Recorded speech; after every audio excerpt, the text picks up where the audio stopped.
This episode of Lunduk Show is brought to you in part by System 76, Pogo Linux, and Lulzbot, and, of course, viewers like you, viewers like these. Now, before we get started, I would be remiss if I did not point out that there are massive sales going on right now.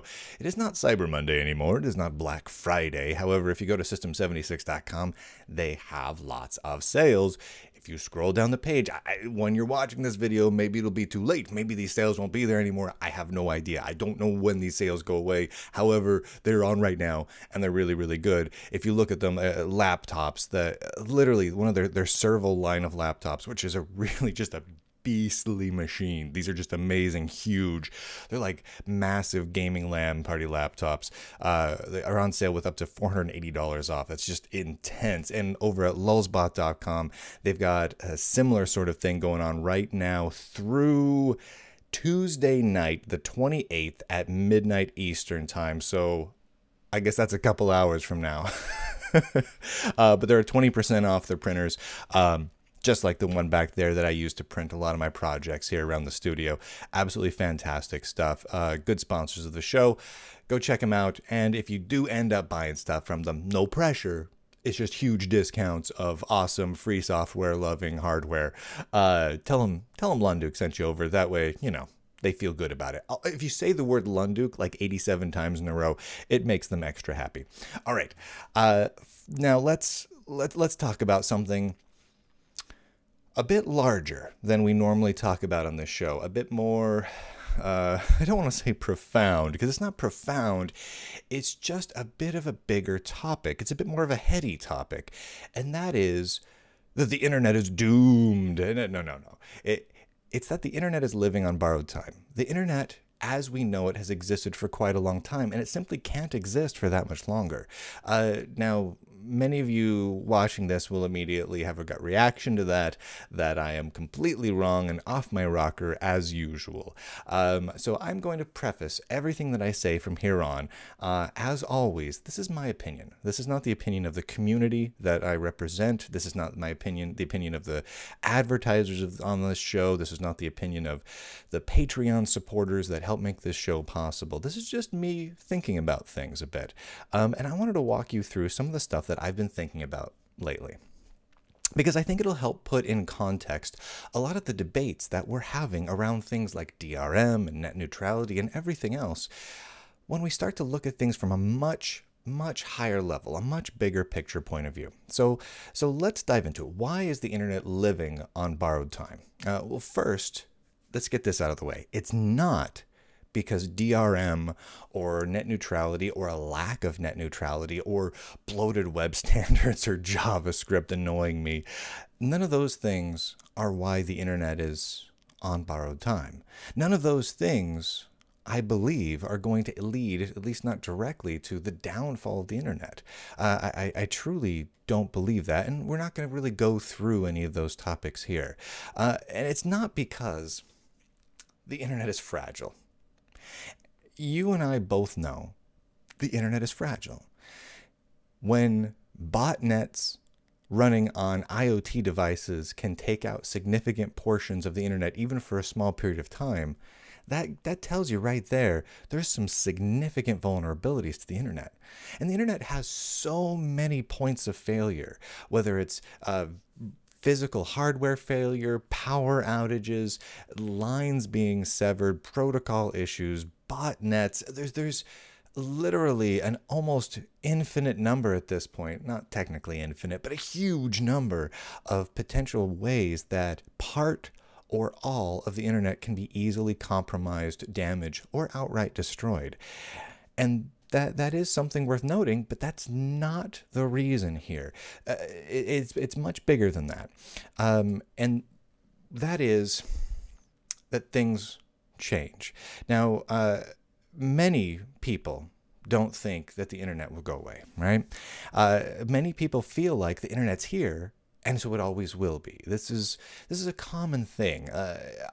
This is sort of a variation of the normalcy bias. A normalcy bias is kind of a psychological term that says in a nutshell that when faced with something big, a catastrophe, a disaster, some sort of life-changing or earth-changing event, that people believe that things will essentially stay the same, stay normal.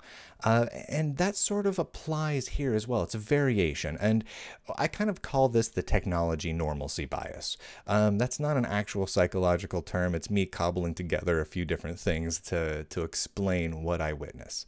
And that is that the technology we rely upon right now will continue to exist in one form or another, and that technological normalcy, the computers we use, will be essentially maintained. And it generally, when you look at the way many companies, many people, many organizations do business, the way many governments operate, it appears that many people operate under that pretext, that technological normalcy will be maintained. This is not an unusual phenomenon. And this doesn't really even just apply to technology. If you look at any society that you live within, like let's say right here, right now, when you look at holidays, you see holidays change over time. When you look at, let's say, and this is not to get into a religious discussion, but let's say Christmas, right?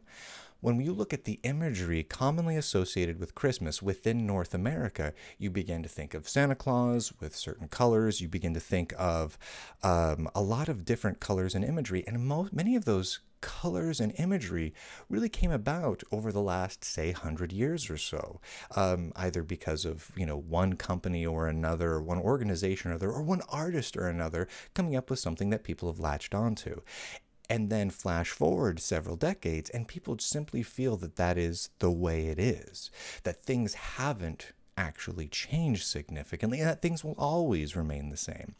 People tend to think this all the time. I'm sure there's some psychological effect that is described somewhere and has a cool term for it that says that, people just think things always have been the way they are and will continue to be that way. I just don't know it. So let's move on. So specifically, technology. What computer are you using today? And were you using it 20 years ago? Now, I know many of you are immediately trying to find faults in the logic here. I'm going to ask you to bear with me through all of this, because I have a lot to actually go through here. But think about that. What technology, all of your computing technology, are you using right now? And were you using it simply 20 years ago? Let's just take a range of 20 years. Well, for me, if we go back 20 years, we're going back to roughly 1997. Did I use USB back then? Not really. Did I use floppy drives? Yes. Did I use SSD drives? No. Did I use LCD displays? Not usually. There were some laptops and smaller screen displays here and there. What about operating system wise? Well, the operating system of 1997 was a lot different than the operating system today. If you're using Windows back then, you're talking about Windows 95B versus Windows 10. The difference between the two is fairly extreme. The way Linux has evolved over those years is also very, very extreme. What is capable of being done on your computers has changed dramatically, not even counting the hardware architectural changes. And if you go back even further than that, go back 30 years, oh my heavens, everything's changed. Go back to 1987, it's a whole different ballpark. Things change pretty rapidly. Let's broaden that out a little bit to general technology. VHS tapes, cassette tapes, CPU architectures in general, whole operating systems, all of them go away. None of these sorts of technologies have an infinite staying power. If you go back at any point over the last 50 to 100 years and said certain statements, people would, for the most part, look at you like you were crazy. If you said people will stop using AM radio in a few years, back at the height of AM radio, people would have thought you were nuts. If you said in the the 80s at some point, where people were walking around with their Sony Walkmans playing cassette tapes, that the cassette tape will be hard to buy in just 5 years' time, people would think you were insane. But yet here we are. my favorite phrase, 640K ought to be enough for anybody. It's actually, that might not be exact. It might be everybody, but you get the point. Bill Gates said this back in the 80s. Is 640K enough for everybody? Things change. Things change rather rapidly. But let's dial this in a little bit here. Let's bring in the conversation to focus on connectivity types, forms of communication, things that are more of an analog to the internet. So let's start with dial-up BBSing because it's something that I'm very familiar with.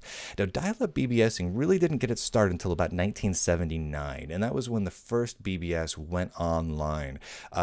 Ward Christensen built the first BBS in 79, and then it really didn't take off for a couple of years. But once it did, oh, oodalali, it went nuts. And BBSing became a big fixture among computer hobbyists, and a couple of other market segments as well, but mostly among the nerds of the world. But if you'd have told the nerds of the world that BBSing is going away, if you'd said in 1980, 87, 88, 89 that BBSing only has a couple of years left and then nobody's going to use them anymore, they're gone. Most BBS users would have just said, you were stupid, get the F out of here. Yet, by the time about 1994 rolled around, BBSing took a rapid crash, just went away. Yes, there are dial-up BBSs still remaining. It's really sort of a preserving for the historicalness of it sort of hobby at this point. But by 1994, it really was pretty much gone.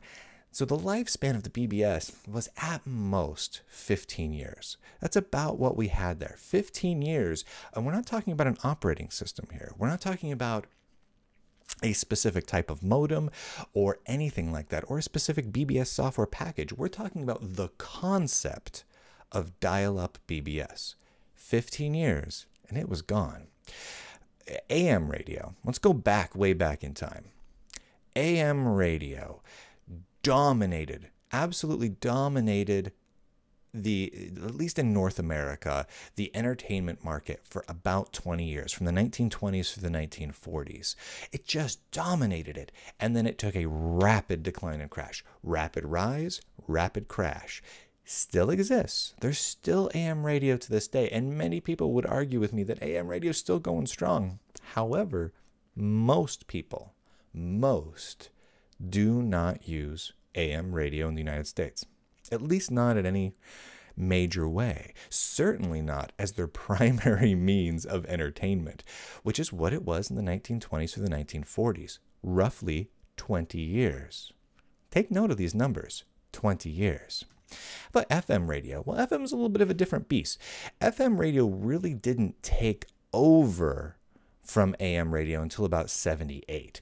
In about 1978, FM became extremely dominant in terms of listening to music and whatnot. In the late 70s, FM became king. So from 1978 through the present, as far as radio is concerned, FM radio has reigned, right? Now there's many alternatives to that have garnered a significant market share, and the overall radio market share is significantly less than it was back in the day, back when AM radio was king. However, that's a really good run. That's 39 years.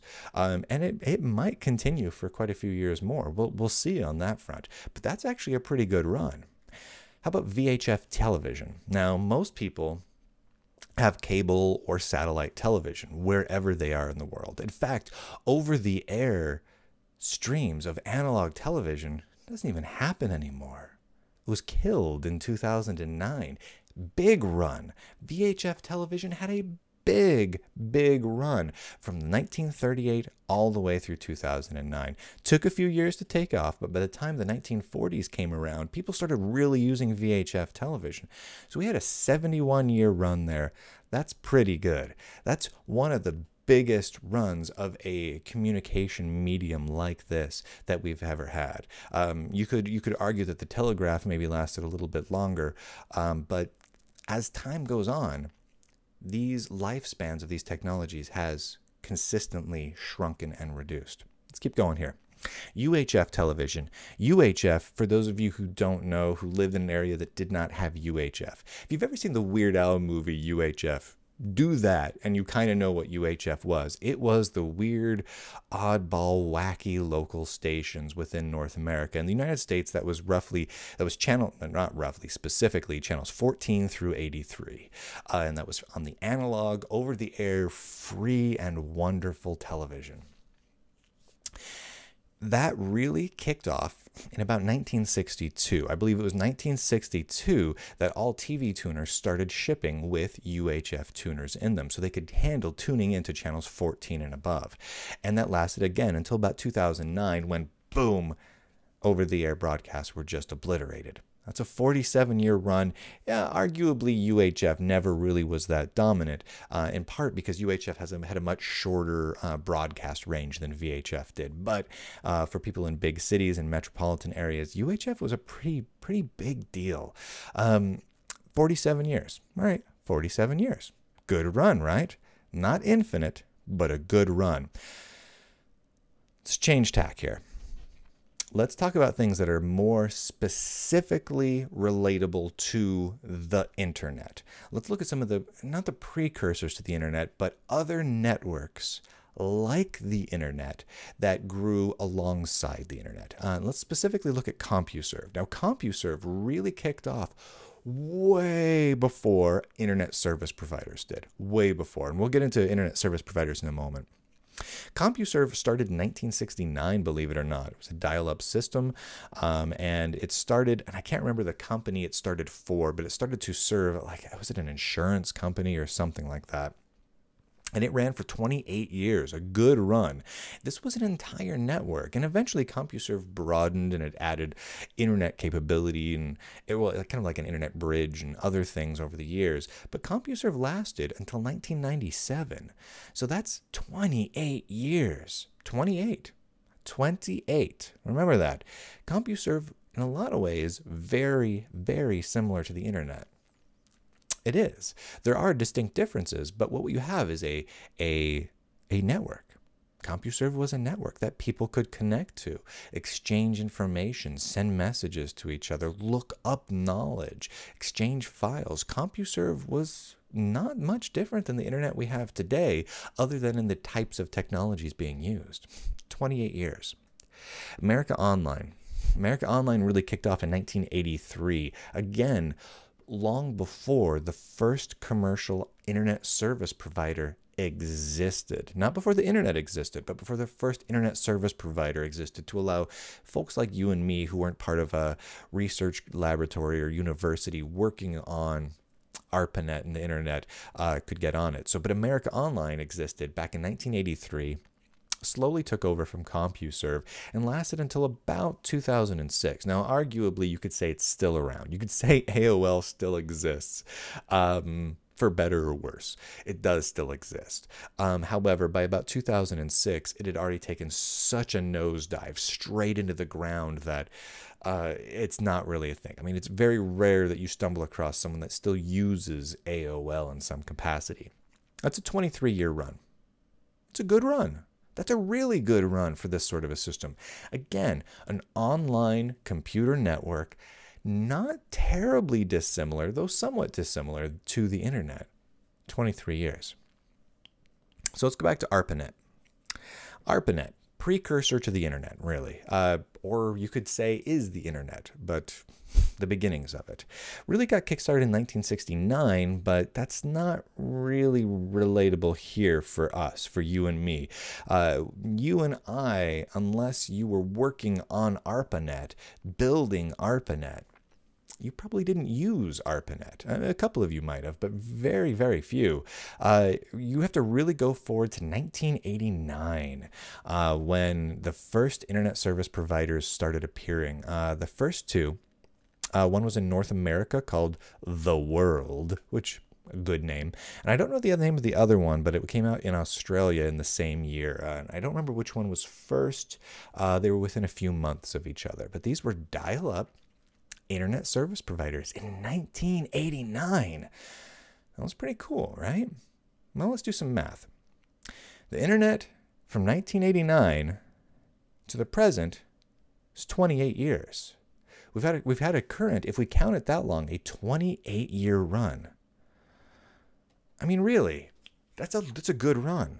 That's a long time. That's a very, very long time. And that's the internet as we currently know it has been running for about 28 years in a way that we can identify and recognize. There have been a lot of changes in that time, but about 28 years. Have you tried, and I encourage you to do this experiment, to use the modern internet using technology from over 10 years ago? Software, hardware, everything. Go get stuff from, it gets even worse if you go back 15 and 20 years. Oh my heavens. If you go back to like the 90s and try and use the internet with 1990s technology, it is, oh my God. Hardware connections have changed. Wireless hardware connections have changed. Many of the protocols have changed. How many of you connect to the internet over a SLIP or a PPP protocol nowadays, huh?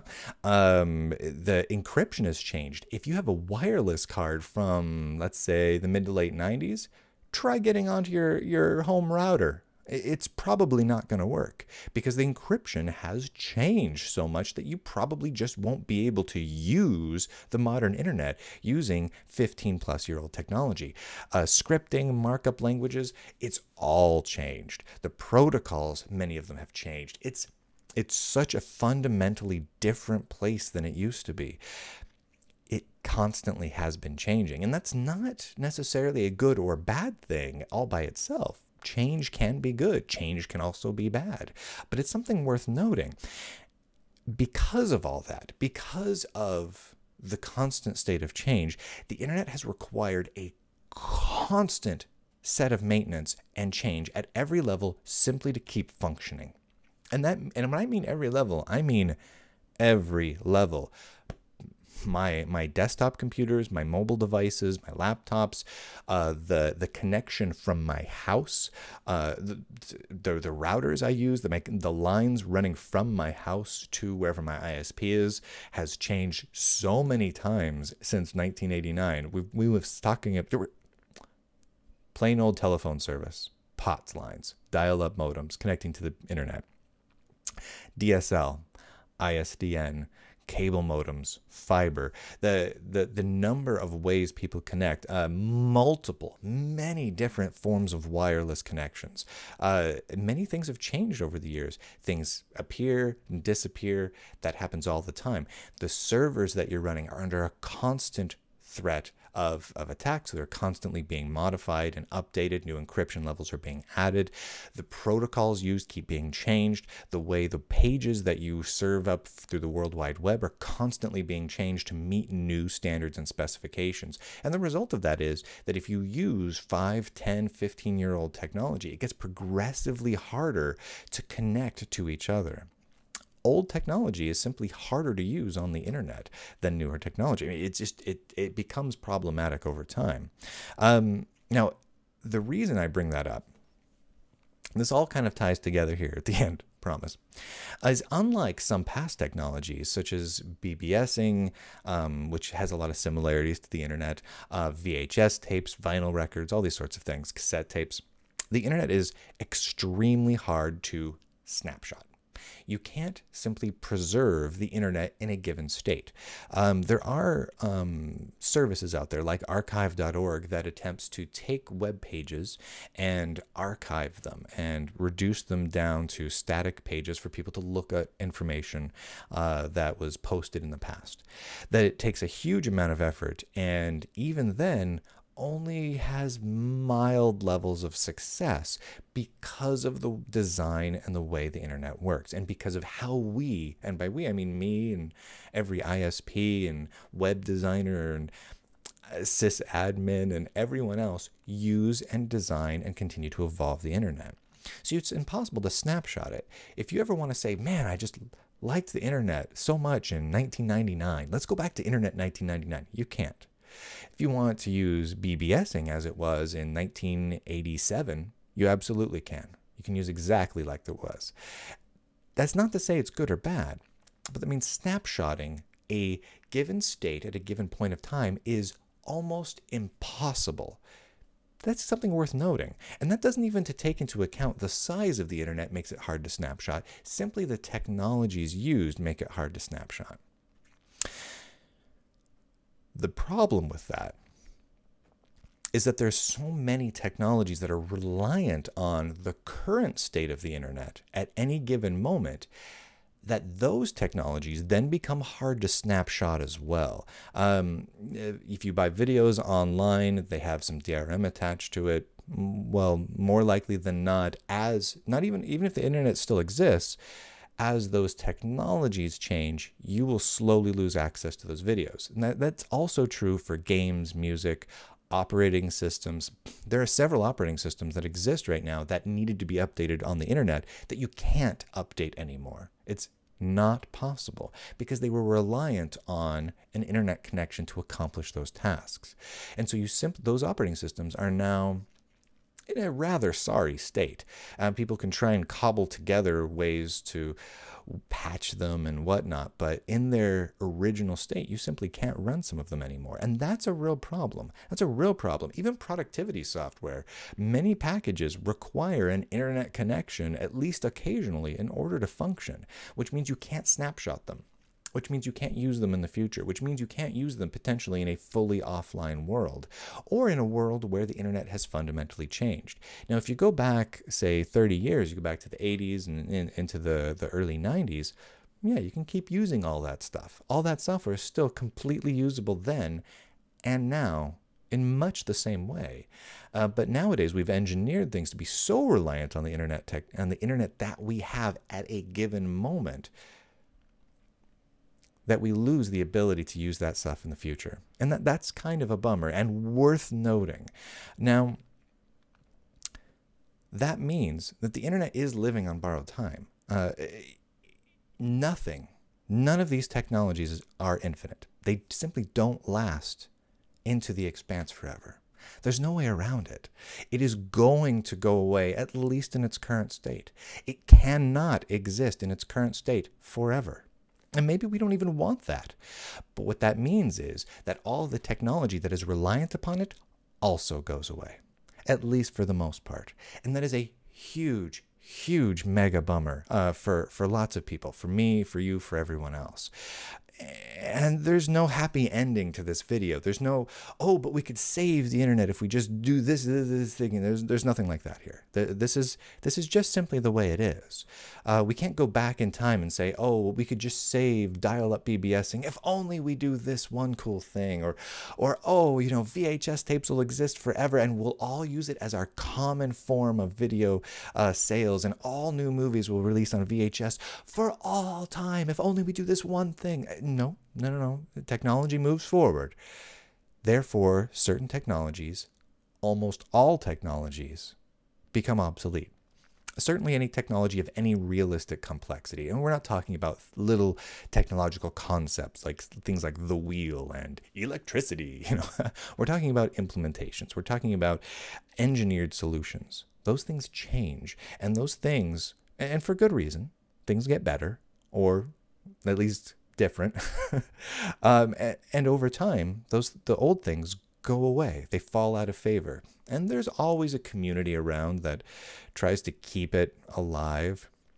People love VHS tapes, cassette tapes. I'm a big fan of vinyl records.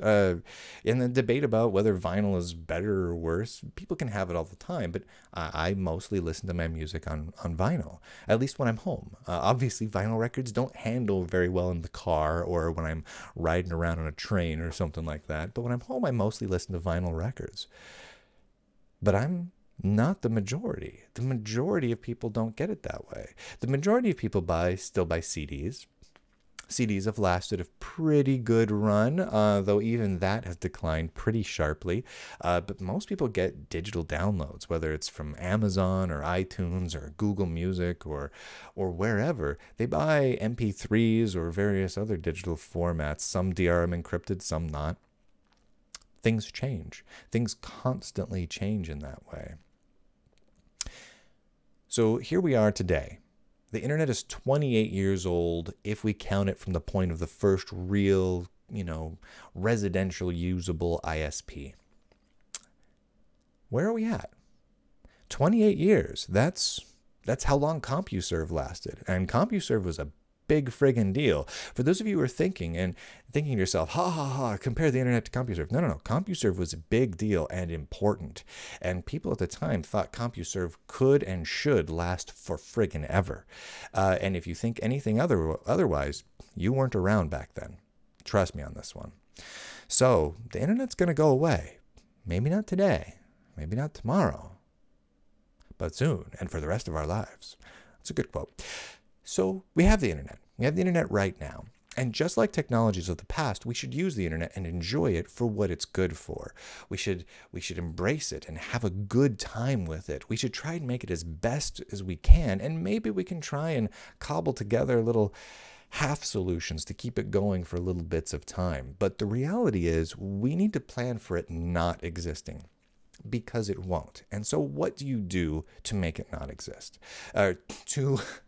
To keep working when it doesn't exist? Clearly, we're not going to work towards the eradication of the internet. Well, I think the first thing we all need to do as a people, as individuals, is understand the software we're using and the hardware we're using and make sure that it is not requiring an internet connection. That's the first thing. That's the obvious thing.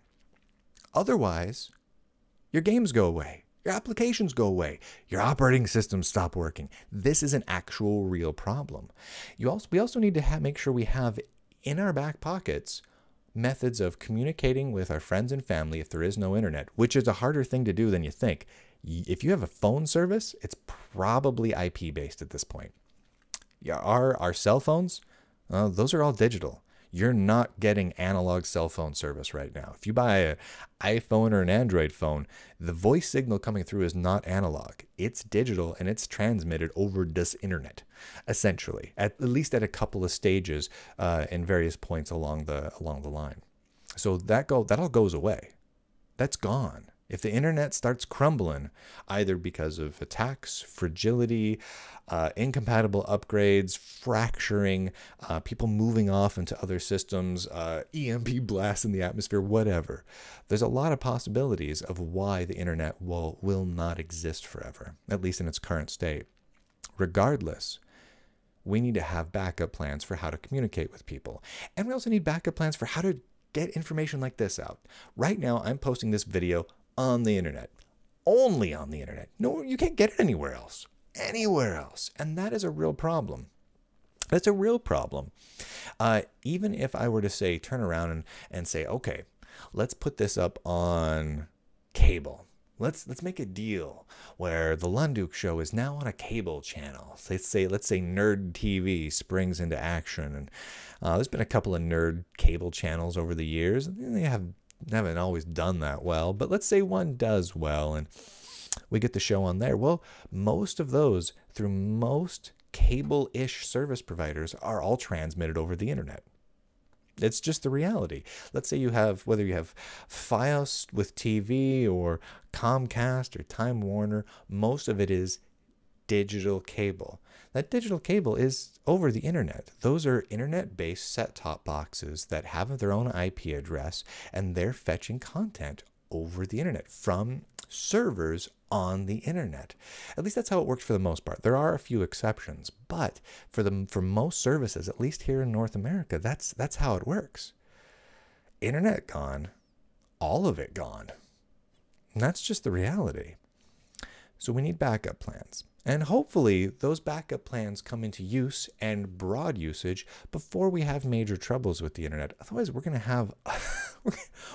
have a really bad day. That's just going to be a bad day.